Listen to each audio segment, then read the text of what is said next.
Recep Meta, baba i Ilir Metës, është ndarë nga jeta në moshën 3 vjeçare. Lajmi fillimisht e ka bërë të ditur Monika Kuremadi gjatë një hyrjes në SPAK, ku ajo u paraqit në zbatimin e masës detyrim paraqitje. Baba i Ilirit, baba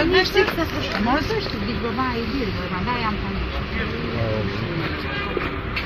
Dhe vetë Ilir Meta reagoi nëpërmjet statusit në rrjetet sociale për ndarjen nga jeta e babait të tij. Të dashur të afërm, miq dhe dashamirës, me dhimbje të thellë po ndaj me ju lajmin e trisht për mua dhe gjithë familjen tonë të ndarjes nga jeta të babait tonë të mrekullueshëm, Recep Meta. Në respekt edhe të amanetit të tij, ceremonia e përcjelljes për në banesën e fundit do të zhvillohet më 2 qershor ora 12 në vendlindjen e tij në Çepan të Skraparit.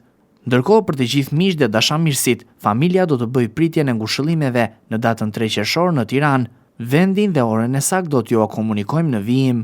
Ndërkohë nga drejtoria e burgjeve konfirmohet gjithashtu se Meta do të lejohet të marrë pjesë në ceremoninë e përcjelljes së atit, në banesën e fundit. Pësohet se leja e Ilir Metës është miratuar nga prokuroria e posaçme, ndërkohë autoritetet kanë marrë masa për realizimin e shoqërimit në përputhje me procedurat përkatëse.